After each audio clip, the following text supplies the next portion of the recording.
ప్రైజ్లో ఈరోజు విశేషమైన ప్రార్థన మన పిల్లల కొరకు మేము చేయబోతా ఉన్నాము. ఈరోజు కూడా అనేక కుటుంబంలో చూసినప్పుడు పిల్లల గురించి చాలా తల్లిదండ్రులు బాధపడతా ఉన్నారు. దేవుడు వాక్యం మూలకంగా ఈరోజు వాళ్ళ కొరకు వాక్యంను తీసుకొని వాళ్ళ కొరకు మనము భారంగా ప్రార్థన చేస్తాం. ఈరోజు మన పిల్లల్లో ఒక పెద్ద విడుదలని దేవుడు ఇస్తాడు. దేవుడు వాక్యం సెలవిస్తుంది. కీర్తనలో 127 అధ్యాయము 3వ వాక్యము 4వ వాక్యంలో చూసినట్టయితే హల్లెలూయా, దేవుడు ఇలాగ చెప్తా ఉన్నారు మన పిల్లల గురించి. కుమారులు యెహోవా అనుగ్రహింపు స్వాస్థ్యము. కుమారుల గురించి బాధపడతా ఉండే ప్రతి ఒక్క తల్లిదండ్రి, దేవుడు యెహోవా ఇచ్చిన మీకు స్వాస్థ్యమది, గర్భఫలము ఆయన ఇచ్చు బహుమానం. ఒక గిఫ్ట్ని మీకు ఇచ్చినారు. చూడండి, పెళ్ళైనప్పుడు ఆ పెళ్ళి కపుల్స్కి అందరూ చాలా గిఫ్ట్లు తీసుకుని వస్తారు. కానీ ఒక పెళ్ళి రోజు దేవుడు ఇచ్చే బహుమానం ఏమంటా గర్భఫలం ఇస్తారు. ఇది ఎవరు ఇచ్చేదనుకోండి. ఎంతోమంది చూడండి పెళ్ళయి గర్భఫలం లేక ఏడుస్తూ ఉన్నారు. చాలామంది వేదనతో ఉన్నారు. కానీ ఈ సందేశం చూస్తున్న అనేక తల్లిదండ్రులు ఇంట్లో కుమారులు ఉన్నారు, పిల్లలు ఉన్నారు. మీరు దుఃఖపడతా ఉన్నారు. కానీ దేవుడు చెప్తా ఉన్నారు, నేను ఇచ్చిన స్వాస్థ్యం అది నేను ఇచ్చిన బహుమానాన్ని దేవుడు చెప్తా ఉన్నారు. ఆ బహుమానాన్ని మేము చిన్నప్పటి నుంచే కాపాడాలి. ఫ్రమ్ ద ఫస్ట్ డే, వాళ్ళు భూమికి వచ్చిన ఫస్ట్ డే నుంచి తల్లిదండ్రుల బాధ్యత ఏం తెలుసా అండి? వాళ్ళ కొరకు సంపాదిస్తూనే ఉంటారు. ఆస్తిపాస్తులు చేస్తారు. కానీ ఆస్తిపాస్తుల కన్నా ముఖ్యమైనది ఏం తెలుసా అండి? వాళ్ళని మేము దేవుడి వాక్యంలో పెంచాలి. ప్రార్థనలో హల్లెలూయా, ప్రార్థన పూర్వకంగా వాళ్ళని పెంచాలి. ఇక్కడ వాక్యము చూడండి, అదే వాక్యం చెప్తుంది, యవ్వన కాలమందు పుట్టిన కుమారులు బలవంతుని చేతిలోని బాణము లాంటివి అంటారంట.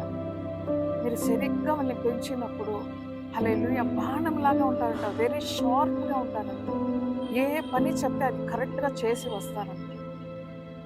హల్లెలూయా.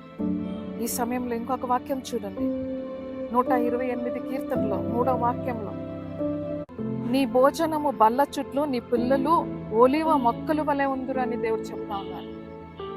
మన పిల్లల్ని దేవుడు ఎక్కడ కంపేర్ చేస్తూ ఉన్నారు చూడండి? ఒలివ మొక్కకి కంపేర్ చేస్తూ ఉన్నారు. ఒలివ మొక్క అంటే ఎందుకు దేవుడు ఒలివ మొక్కకి కంపేర్ చేశారంటే, నోహా రోజుల్లో చూడండి, ఒక నాశనం వచ్చినప్పుడు అంతని అక్కడ చూసినట్టయితే ఏది అక్కడ మిగలలేదు, అన్నీ నశించిపోయింది. కానీ ఆ పావురం ఏం తీసుకొని వచ్చింది? ఒలివ మొక్కని తీసుకొని వచ్చిందంట. ఆ ఒలివ మొక్క నశించిపోలేదంట. అలాగే మన పిల్లలు కూడా ఈ లోకంలో ఎంతో పాపము, ఎంతో అపాయము, ఎంతో దుష్ట జనుల మధ్య మన పిల్లలు వెళ్తూ ఉంటారు. అప్పుడు ఎలాగా వాళ్ళని కాపాడడము?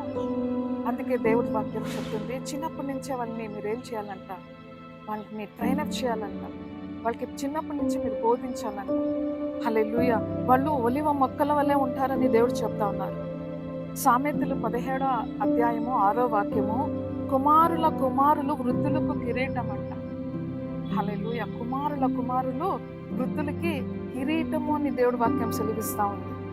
యేసు కూడా ఏం చెప్పారంటే, చిన్నపిల్లల్ని నా దగ్గరికి తీసుకురండి అని చెప్పారు. పరలోక రాజ్యం ఎలాంటివి అంటదంట, చిన్నల పిల్లల వాగే అని దేవుడు అక్కడ చెప్తా ఉన్నారు. సామెతలు 22వ అధ్యాయము 6వ వాక్యంని మీరు చూసినట్టయితే, బాలుడు నడవవలసిన త్రోవను వారికి నేర్పుము. దేవుడు ఏం చెప్తా ఉన్నారు?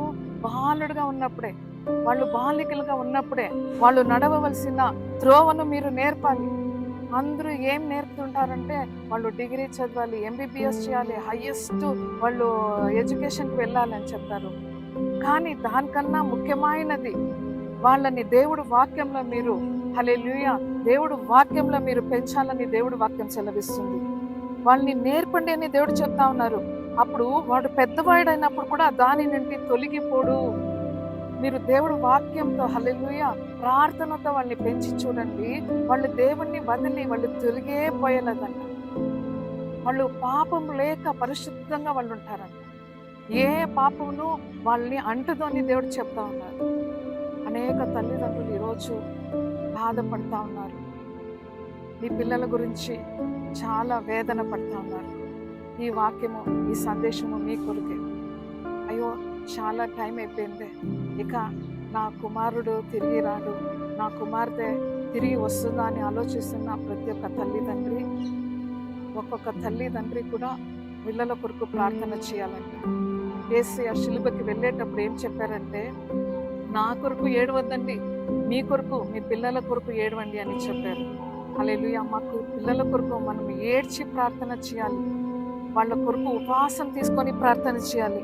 ఇంకొక వాక్యము చూడండి, ద్వితీయోపదేశ కాండము 6వ అధ్యాయము 6వ వాక్యంలో ఇలాగ సెలవిస్తుంది, నీవు నీ కుమారులకు వాటిని అభ్యసించ చేసి, దేవుడు చెప్తా ఉన్నారు వాక్యంని అభ్యాసం చేయించాలంట వాళ్ళకి.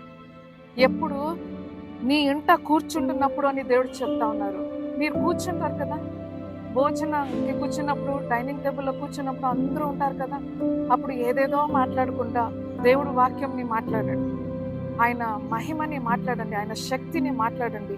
అక్కడ దేవుడు చెప్తా ఉన్నారు, నువ్వు కూర్చుంటున్నప్పుడు, త్రోవన నడుచున్నప్పుడు అని కూడా దేవుడు చెప్తా ఉన్నారు. మీరు నడుచుకుని వెళ్తా ఉంటారు కదా, ఎక్కడైనా వాకింగే వెళ్తా ఉంటారు, పిల్లలతో ఎక్కడికైనా వెళ్తా ఉంటారు. ఆ సమయంలో ఏం మాట్లాడతారు? దేవుడు వాక్యంని మాట్లాడండి. మళ్ళా పడుకుంటున్నప్పుడు, పడుకునేటప్పుడు దేవుడు మాట మాట్లాడండి. లాలి పాటలు మాట్లాడతారు, ఏదేదో పాట పాడతారు, కానీ దేవుడు మాట, దేవుడు ఆరాధన, దేవుడు పాటలు పాడి చూడండి, ఆయన ప్రసన్నతో వాళ్ళు నెమ్మదిగా పడుకుంటారు. మళ్ళీ లేచినప్పుడు వాళ్ళు లేస్తారు కదా, పొద్దున్నే లేవగానే మొదటిగా దేవుణ్ణి వెతకడానికి వాళ్ళకు నేర్పాలి. మీరు పొద్దున్నే లేచి దేవుణ్ణి వెతకండి, సృష్టికర్తని వెతకండి అని మీరు నేర్పించి చూడండి.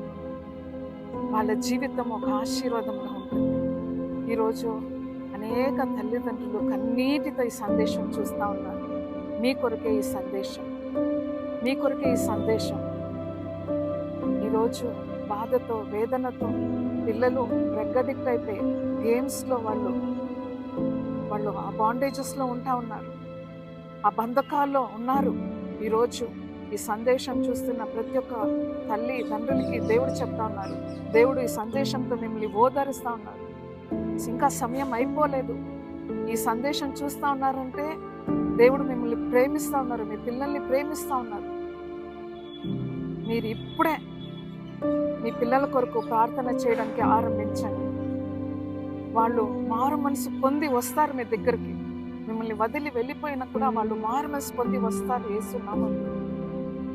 మీ పిల్లలు ప్రొటెక్షన్ కొరకు ప్రార్థన చేయండి. ఈరోజు మీ కొరకు నేను ప్రార్థన చేస్తాను. మమ్మల్ని అధికంగా ప్రేమించే పరలోకపు తండ్రి, ఈ సందేశం చూస్తున్న ప్రతి ఒక్క తల్లి తండ్రి వాళ్ళ కన్నీటిని తుడిచివేయండి తండ్రి. పిల్లల కొరకు బాధపడుతూ ఉన్నారు తండ్రి, వాళ్ళ భవిష్యత్తు కొరకు తండ్రి ఆవేదన పడుతూ ఉన్నారు తండ్రి. ఈ సమయంలో వాళ్ళు కన్నీరంతా తుడిచివేయండి.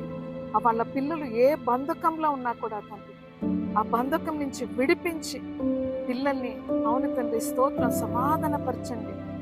మలాకిలో మీరు చెప్పినట్టు తండ్రి, తండ్రి మనసుని పిల్లల వైపు, పిల్లల మనసుని తండ్రి వైపు తిప్పుతానని చెప్పారు తండ్రి. తిప్పండి తండ్రి, అందరిలో ఒక అండర్స్టాండింగ్, సమాధానం, మీ ప్రేమతో అభ్యాయత నింపండి తండ్రి. ఒక్కొక్క తల్లిదండ్రుల్ని ఆశీర్వదించండి, పిల్లల్ని ఆశీర్వదించండి. పిల్లల పైన, యవ్వనస్తుల పైన మీ లాస్ట్ అనాయింటింగ్ని విడుదల చేయండి. వాళ్ళ కన్నులు దర్శనము చూసే కన్నులుగా మార్చండి తండ్రి. ప్రతి ఒక్కరిని దీవించి ఆశీర్వదిస్తున్నాను యేసుక్రీస్తు నామములో తండ్రి, ఆమేన్, ఆమేన్. మీ ప్రార్థన విజ్ఞాపనల కొరకు స్క్రీన్లో కనిపిస్తున్న నంబర్కి కాల్ చేయండి. మీ కొరకు ప్రార్థన వీరులు ప్రార్థన చేస్తారు. ఆమేన్.